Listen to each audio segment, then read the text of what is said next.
Both the Communists and the Central Kerbin Alliance Network have detected a strange signal coming from Duna's South Pole. Upon further examination, it appears to be an SSTV signal. But to date, the exact nature of the picture remains unclear.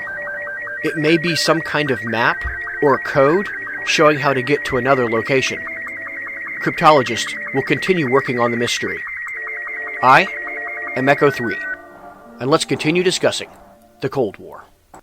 CKAN society has continued to prosper under capitalism, and air travel has gained in popularity.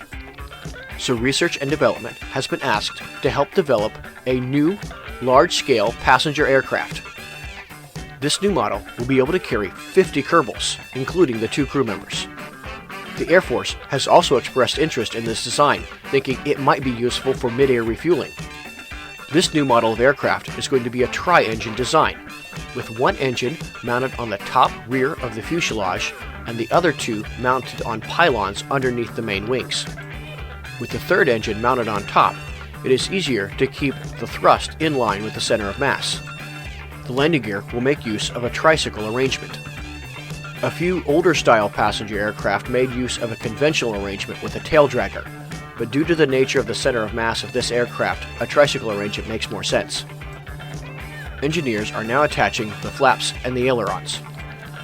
A couple of the control surfaces on the main wing will be used as air brakes as well. These in particular will come in very handy as the aircraft slows down to come in for a landing.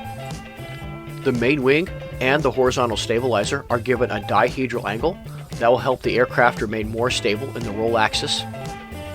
Just a few final adjustments are made to affect the center of mass, the center of aerodynamic pressure, and the center of thrust to help keep things very balanced during flight. Engineers are confident this could become a long-serving passenger and cargo aircraft. For its maiden flight, the aircraft will be hauling passengers from the Kerbal Space Center over to the island airfield. Once there, it will wait for a passenger exchange and fly back to the Space Center. With a crew including Jebediah, Bill, and Valentina, the passengers are in very good hands.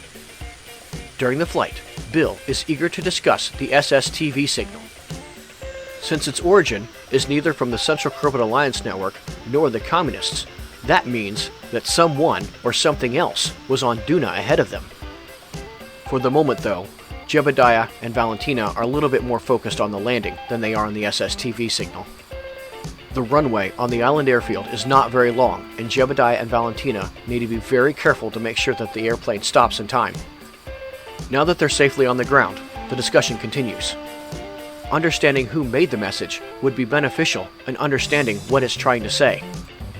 The image appears to be some kind of map or a guide in order to show how to get to somewhere else.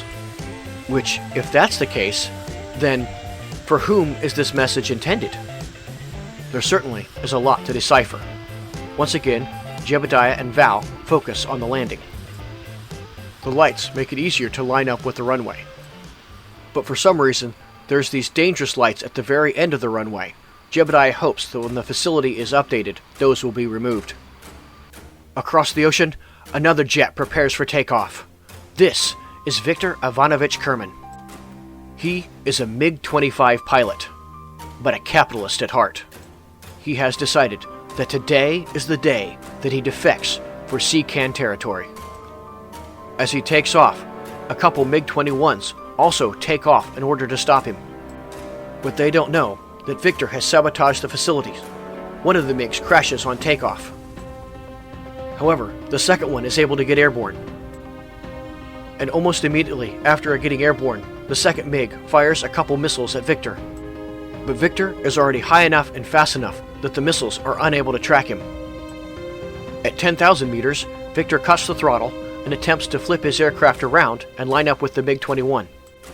Viktor briefly stalls his aircraft, but is able to recover and point his nose down. Next, he turns on his radar and arms his R-40 missiles. The MiG-21 is trying to quickly gain altitude, but its engines aren't anywhere nearly as powerful as the MiG-25. Viktor dives down and locks onto the MiG. As soon as he's lined up for the shot, he fires his missile. The MiG-21 deploys chaff, but it's all in vain. The missile strikes true. Viktor pulls up, then looks to his rear to confirm the kill. The MiG-21 is clearly damaged. Viktor again throttles up the engines to gain some distance. But in his excitement, he banks a little too hard, and it's too much for his little Kerbal body to handle, and he blacks out. For a moment, the plane has lost all control. But Viktor recovers and pulls up, this time not too quickly. Now that the immediate threats have been dealt with, Viktor points his aircraft towards CKAN territory and begins making his way to freedom. He sets the CKAN Space Center as his destination. He needs to get there as quickly as possible before anyone else can try and stop him. Viktor is very excited. He has heard wonderful things about life in CKAN territory.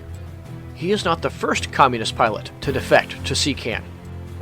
He has heard that CKAN offers lots and lots of money for pilots that defect to their side. And his desire for wealth makes him ill-suited for life in communist territory. He has also heard that Kerbals can pick whatever occupation that they want to do. Viktor would love to work in the aerospace industry, perhaps as some kind of aeronautic engineer. So besides just becoming very wealthy, he would have a chance to work with the famed Central Kerbin Alliance Network space program, maybe to even work alongside pilots like Viktor Kerman. These thoughts of the future excite him even more than traveling Mach 3. Upon landing in CKAN territory, what should be the first thing he does? Well, Viktor decides to himself that he is kind of hungry. He would like to eat a snack.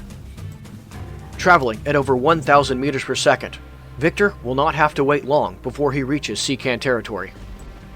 And the Central Kerbin Alliance Network will be very pleased to receive him and his MiG-25. CKAN knows of this jet, but it doesn't know much about it. They do know it travels very fast. But beyond that, they don't even know what role the aircraft plays. CKAN has feared that this is some type of extremely fast fighter bomber able to strike quickly into CKAN territory. What they don't realize is that the MiG-25 is actually an interceptor designed primarily to shoot down CKAN spy planes. It is not a strike aircraft. And today, they'll be getting more than just a pilot and an airplane. Viktor has remembered to include the manual. Viktor has made sure to radio in his intentions, and CKAN has cleared him to land. And per Viktor's request, a cartload of snacks will be waiting for him on the tarmac. This truly is an exciting day for both Viktor and all of the Central Kerbin Alliance Network. Besides getting a brand new aircraft, the Central Kerbin Alliance Network scientists and engineers have also developed a few new technologies. They have made some great leaps in communication and power generation. Now spacecraft can remain powered and in communication with Kerbin even to the farthest reaches of the solar system. One theory is that the image from the SSTV signal is suggesting a location somewhere in the Joule system. To that end, engineers are assembling a probe to voyage out to the gas giant. Scientists are including as many scientific instruments as possible. They have opted to put the instruments on the opposite side from the RTGs. This will help balance the center of mass of the craft as well as keep them far away from the radiation. But since these stick out so much, they're being attached to hinges so that they can fold in and keep the launch vehicle a lot smaller. The probe is encased in a fairing and then set atop a Titan III rocket. The rocket is powerful enough to fling the little probe all the way out to Joule, and potentially even out of the solar system. Remarkably, with as large as Joule is, very little is really known about it. Through the use of telescopes, Kerbals have discovered that Joule has 5 moons, and one of them seems to have an atmosphere. Some have theorized that the image from the SSTV signal is trying to point to one of Joule's moons. Others have suggested that it's pointing to an as yet undiscovered planet. Whatever the case, hopefully this probe will bring Kerbal kind a little closer to the answer. Although the rocket is already very powerful, someone suggested more boosters, so a couple solid rocket boosters were added to the side. With that, it is time to launch the very first Voyager probe. This could be the first in a long series of Voyager probes sent to explore the solar system. Or maybe CKAN will only launch a couple of these. In any case, hopefully they help provide answers to the strange SSTV signal. Is someone else out there? Was this message even intended for Kerbals? CKAN has decided to include their own message on the Voyager probe. The message includes various greetings and a map so someone could find Kerbin from among the stars. Although the including of the map has been hotly debated, some have suggested that that's not a very good idea. What if someone who is unfriendly or even warlike were to discover that? That could pose a grave threat for everyone on Kerbin. If Kerbalkind does discover someone out among the stars, whether hostile or friendly, it may actually unite the entire planet. It does have the potential to bring an end to the feud between the Central Kerbin Alliance Network and the Communists. Perhaps a resolution to the Cold War resides not on Kerbin itself, but among the stars. Since the Kerbal system only has one gas giant to explore, the Voyager probe will use a gravity cyst off of one of Joule's moons in order to get into orbit around the planet. What will the Voyager probe discover? Until next time, I am Echo 3, and thanks for joining me to discuss the Cold War.